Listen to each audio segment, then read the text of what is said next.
अस्सलामुअलैकुम स्टूडेंट्स, जैसा कि आप लोग जानते हैं कि 10th क्लास के प्रैक्टिकल का आगाज़ होने वाला है। तो मैं आज आपके साथ 10th क्लास के प्रैक्टिकल्स का सैम्पल पेपर और इसके जो प्रैक्टिकल्स एग्ज़ाम्स में आ सकते हैं वो प्रैक्टिकल्स आपके साथ विद सॉल्यूशन शेयर कर रहा हूँ। आप लोगों ने इस वीडियो को एंड तक देखना है और तमाम प्रैक्टिकल्स को अच्छे तरीके से तैयार कर लेना है। इंशाल्लाह आपके प्रैक्टिकल्स में जो भी प्रैक्टिकल्स आएगा वो इन्हीं प्रैक्टिकल्स में से आएगा।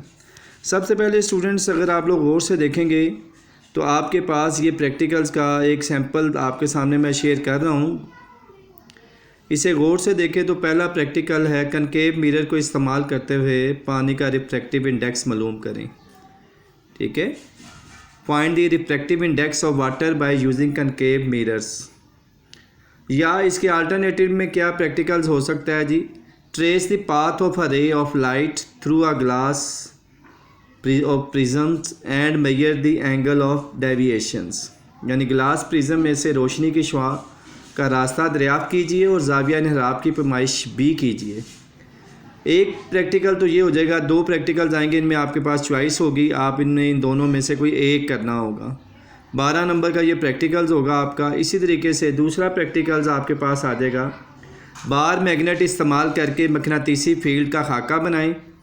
और इसी तरीके से यानी trace the magnetic field using a bar magnet. और इसके अलावा दूसरा प्रैक्टिकल इसके अल्टरनेटिव में क्या हो सकता है? एक नॉट गेट फायर अलार्म तरतीब दीजिए, यानी setup a not get fire alarm. तो ये भी 12 नंबर का होगा। इन दोनों में से भी आपने कोई एक करना होगा।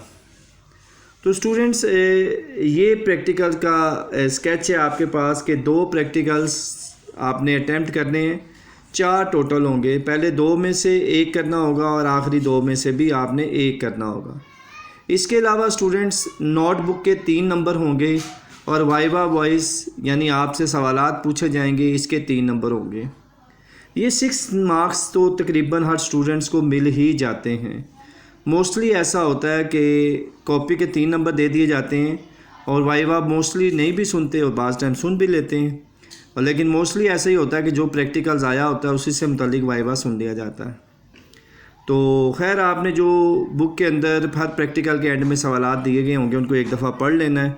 ठीक है, इंशाल्लाह उसी में से ही वो आपसे पूछ लेगा, वरना जनरल आम तौर पे जनरल डिस्कशन भी वो आप लोगों से कर लेता है जिसका प्रैक्टिकल से कोई भी रिलेशन नहीं होता। तो ये तो था बेटा सैंपल। इस तरीके से 30 नंबर का प्रैक्टिकल आएगा। आप 30 में से 30 नंबर आसानी से हासिल कर सकते हैं। अगर आप मेरी ये वीडियो लास्ट टाइम तक देखेंगे तो आपके 30 में से 30 नंबर आ जाएंगे। मैं आगे जाके आपको बताऊंगा कि 30 नंबर आते कैसे हैं।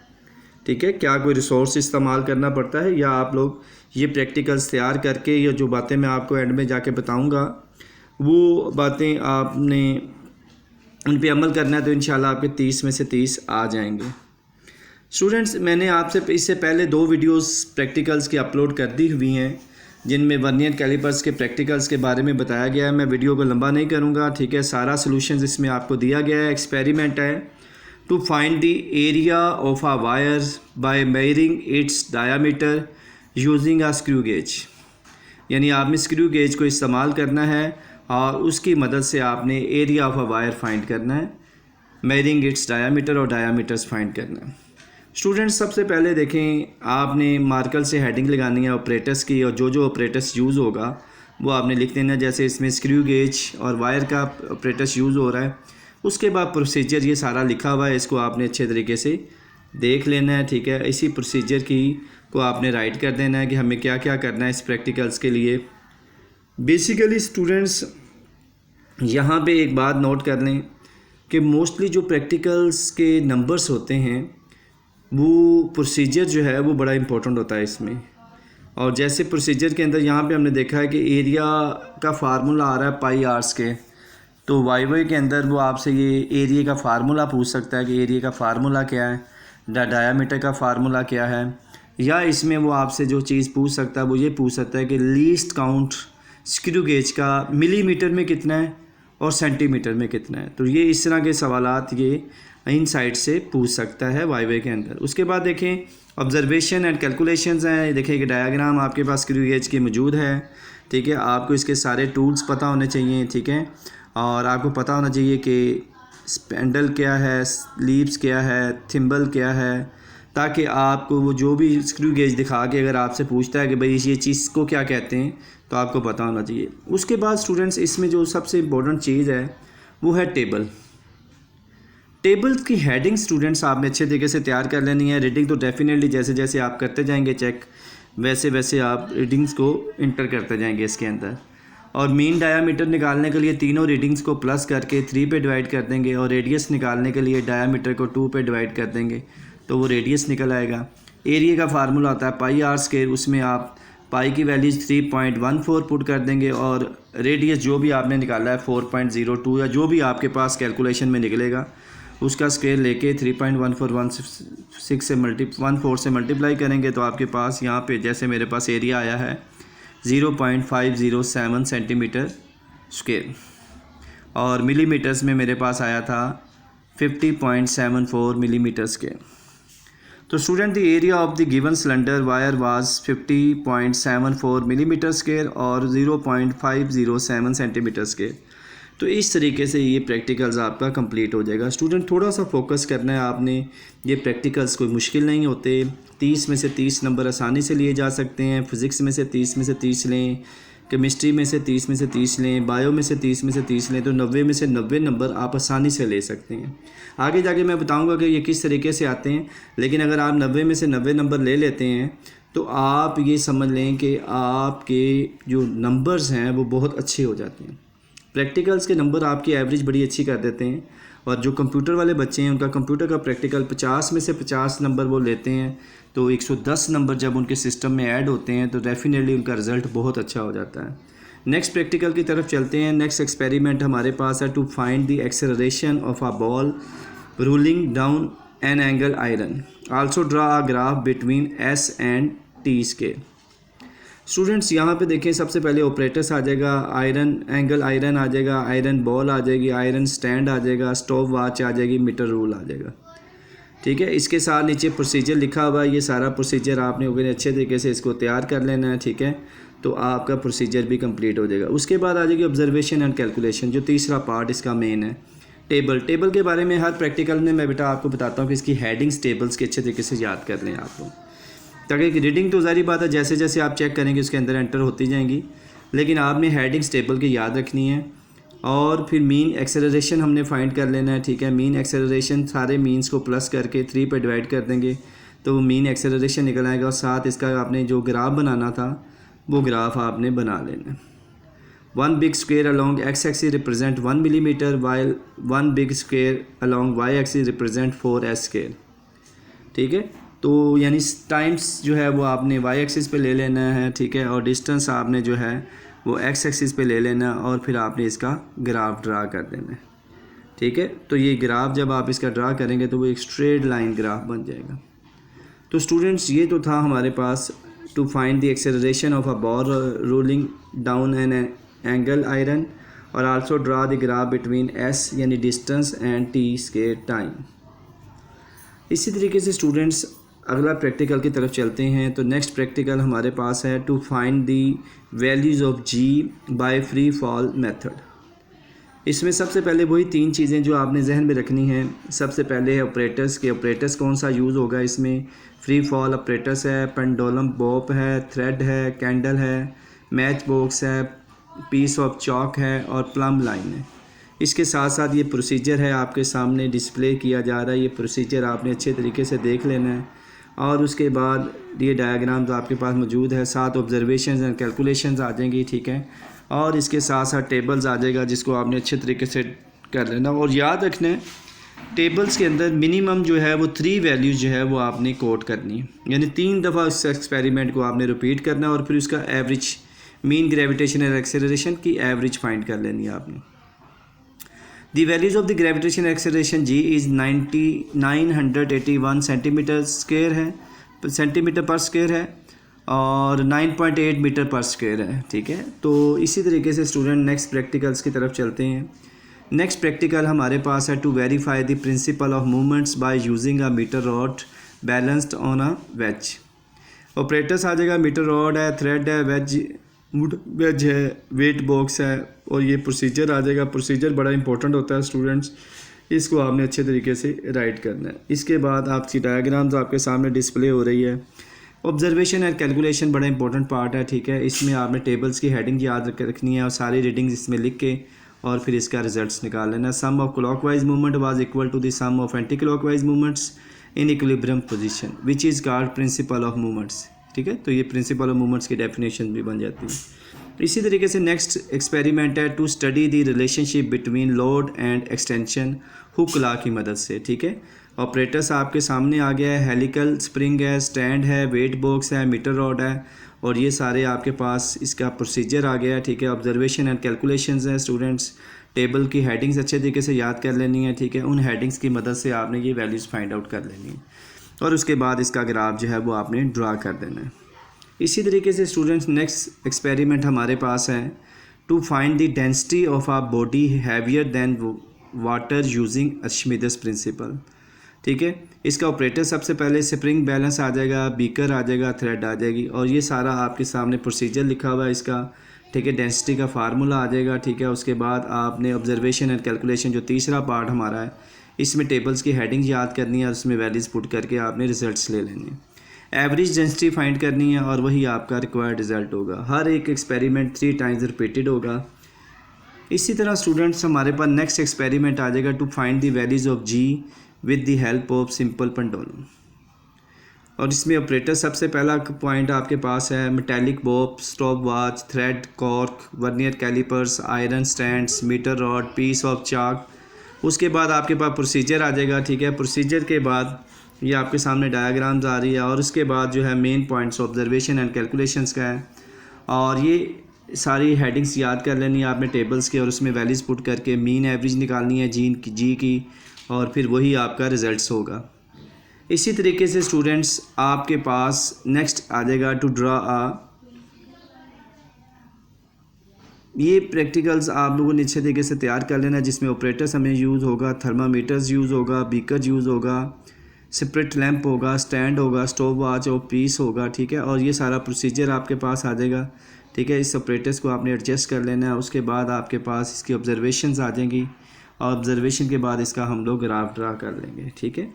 इसी तरीके से नेक्स्ट प्रैक्टिकल हमारे पास आ जाएगा to find the focal length of concave mirrors by parallel method using the 1 needles. एक नीडल्स को इस्तेमाल करते हुए इसमें ऑपरेटर्स आ जाएगा, कनकेव मिरर आ जाएगा, नीटिंग नीडल्स आ जाएगी, कनकेव मिरर होल्डर आ जाएगा, नीडल स्टैंड आ जाएगा, 2 नीडल्स अपराइट आ जाएंगे, मीटर रॉड आ जाएगा, ठीक है। और इसके साथ आपको प्रोसीजर दिया जा रहा है, ये प्रोसीजर आपने अच्छे तरीके से तैयार कर लेना है, ठीक है।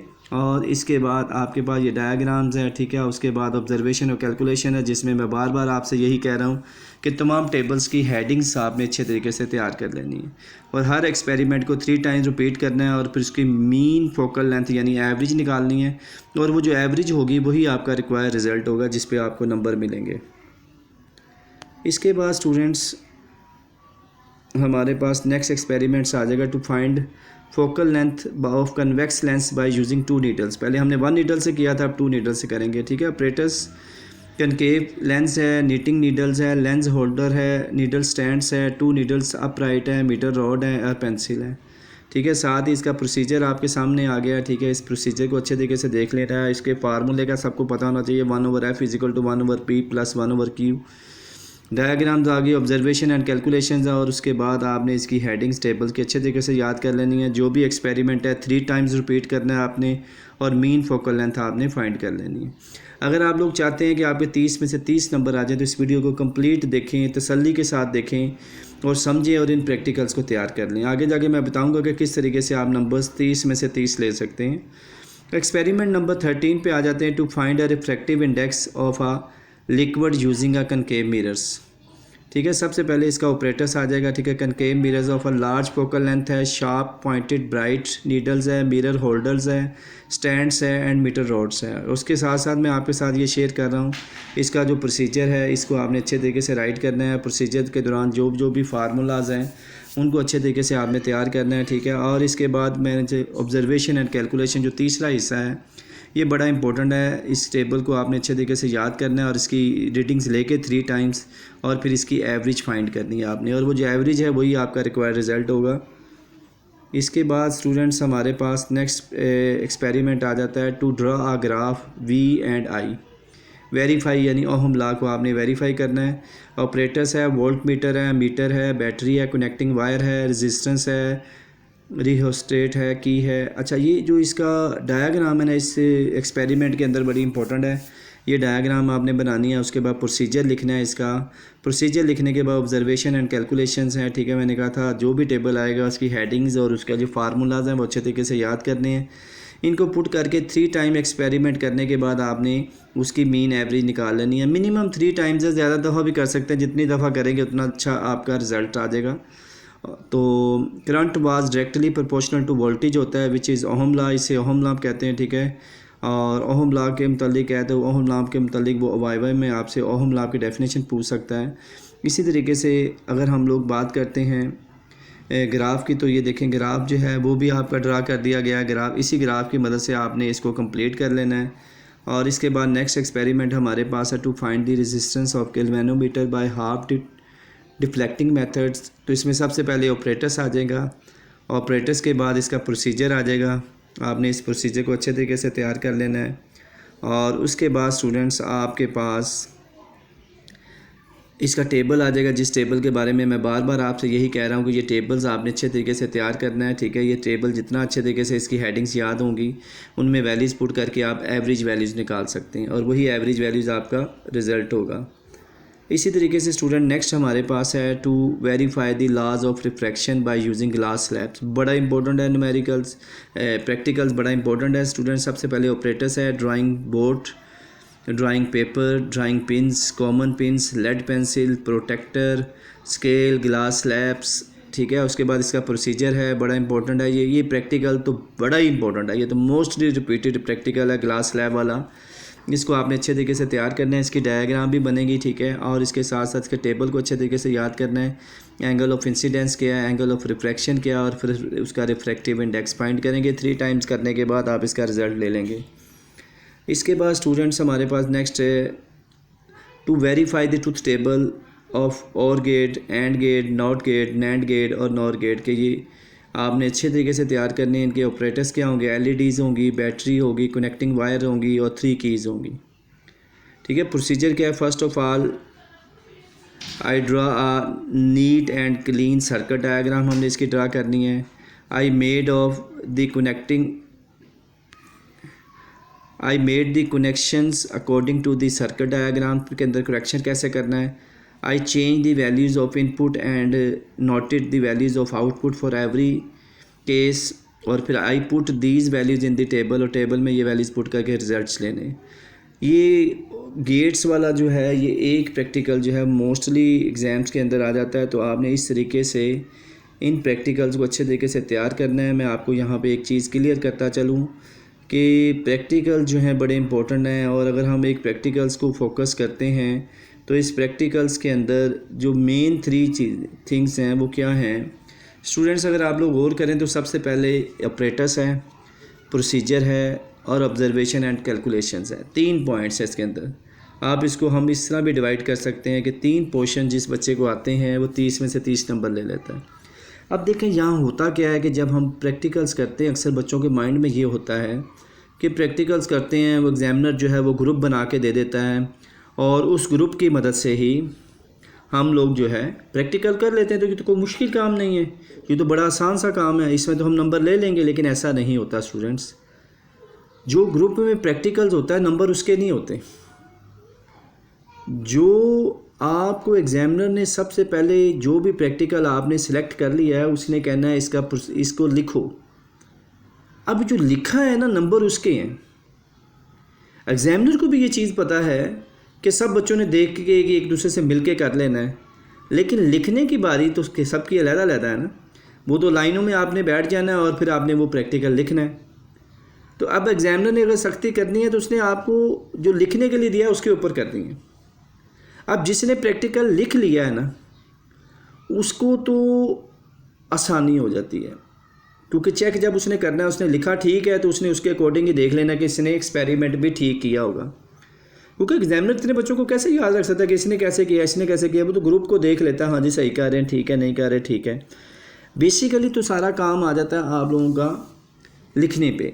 जो आपने लिखा सही है तो उसको एग्जामिनर को पता है कि इसको प्रैक्टिकल आता है, वो आपको मैक्सिमम नंबर दे देता है।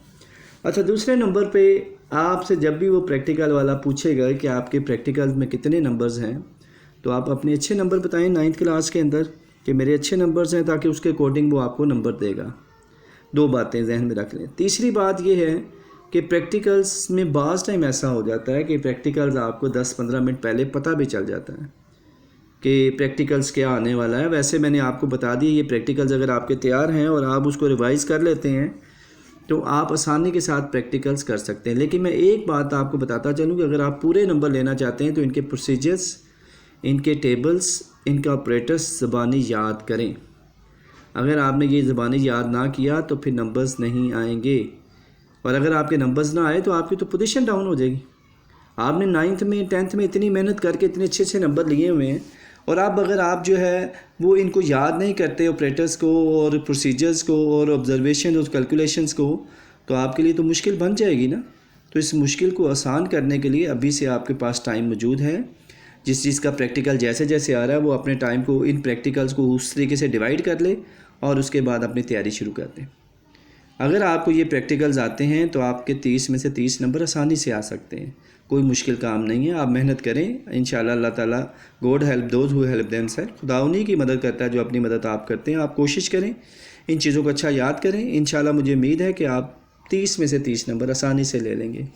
कॉपी अच्छी होनी चाहिए, ठीक है। वाई के लिए मैंने कहा कि हर प्रैक्टिकल के एंड में सवालात लिखे होते हैं, उनको आप अच्छे तरीके से रिवाइज़ करें, और इसके साथ साथ ये जितने भी प्रैक्टिकल्स हैं इनके सब के प्रोसीजर्स, ऑपरेटर्स और ऑब्जर्वेशन और कैलकुलेशन के लिए टेबल अच्छा याद कर लें।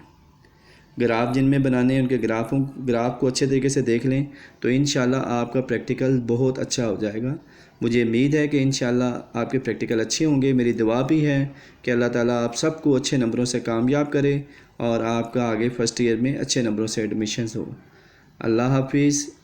और वो स्टूडेंट जिन्होंने अभी तक मेरे चैनल को सब्सक्राइब नहीं किया, वो जल्द से जल्द मेरे चैनल को सब्सक्राइब भी कर लें, बेल आइकन पे क्लिक भी कर लें, और इस वीडियो को आगे भी शेयर किया करें, ताकि जो लोग हमारे सिस्टम में अभी ऐड नहीं हुए वो भी ऐड हो जाएं और उनको भी ये प्रैक्टिकल्स की मालूमात मिलती रहे। इसके साथ साथ जो प्रैक्टिकल डेली बेस पे होते जाएंगे, मैं आपके साथ वो भी शेयर करता रहूँगा, ताकि आप लोग उसकी प्रिपरेशन भी करते रहें। अल्लाह हाफिज़।